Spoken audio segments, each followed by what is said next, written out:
Kalian pernah denger gak sih kisah seorang pria yang bisa kabur dari penjara hanya menggunakan satu mangkuk sup? Tidak menggunakan alat-alat canggih, tapi hanya menggunakan satu mangkuk sup. Nama pria ini bernama Yoshi Shiratori dan dia berasal dari Jepang.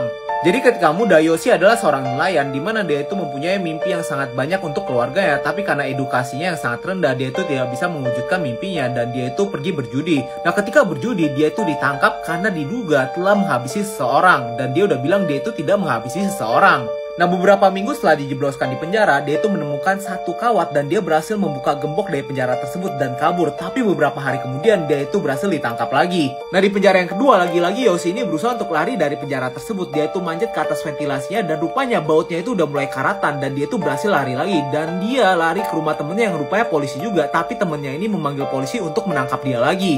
Nah, setelah Yoshi berhasil lari dari penjara Jepang sebanyak 2 kali, akhirnya dia dijebloskan ke satu penjara tingkat maksimum di Jepang yang tidak memungkinkan orang-orang yang di sana untuk melarikan diri. Bahkan tangan dan kakinya itu juga diborgol. Nah, di penjaranya ini tidak ada ventilasi, hanya ada tempat untuk memberikan makanan. Setiap harinya Yoshi diberi makan sup, tapi dia tidak memakannya karena dia menyadari di dalam sup tersebut terdapat kandungan garam yang tinggi yang bisa menghancurkan atau mengaratkan benda-benda logam. Jadi setiap hari dia itu meludahi rantai yang ada di tangan dan kakinya dan dia itu berusaha untuk kabur dari tempat dia menerima makanan. Akhirnya rantai putus dan dia mendislokasi atau mematahkan tulang pundaknya ini untuk keluar dari tempat makan tersebut. Setelah berhasil kabur dari penjara tersebut, akhirnya dia memutuskan untuk kabur ke atas gunung. Tapi di gunungnya ini turun salju dan tidak ada makanan sama sekali. Tapi dia memutuskan untuk bertahan di gunung tersebut selama 2 tahun. Dia tinggal di dalam goa. Setelah 2 tahun rupanya sumber makanannya semakin menipis sehingga Yoshi ini memutuskan untuk turun ke desa dan dia melihat ada ladang tomat. Karena kelaparan akhirnya dia langsung memakan tomat ini dan ini dilihat oleh petani tomatnya. Nah, karena petani tomatnya ini sangat marah, akhirnya mereka itu bertengkar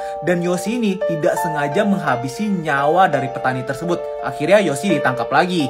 Nah, karena kejadian itu, akhirnya Yoshi akan dihukum hukuman eksekusi dan untuk menunggu waktu eksekusinya. Lagi-lagi Yoshi ini ditaruh di penjara tingkat maksimum yang dijaga 6 penjaga bersama-sama. Di sini penjaga mengatakan Yoshi itu kelihatan sangat depresi sekali, dia hanya bangun dan tidur karena tidak bisa kabur dari penjara tersebut. Tidak ada ventilasi, tidak ada gembok, tidak ada celah untuk keluar dari penjara yang kali ini. Tapi pada suatu malam penjaga baru sadar kalau Yoshi ini telah menghilang dari selnya. Rupanya setiap malam dia itu menggali di bawah tempat tidurnya dan menaruh kayu di atas kasurnya biar kelihatan dia itu sedang tidur. Padahal dia itu sedang menggali menggunakan mangkok yang dia gunakan setiap hari. Tapi setelah beberapa tahun kabur, Yoshi merasakan kelelahan dari pelariannya ini. Akhirnya dia menyerahkan diri dan Yoshi dihukum penjara selama 14 tahun.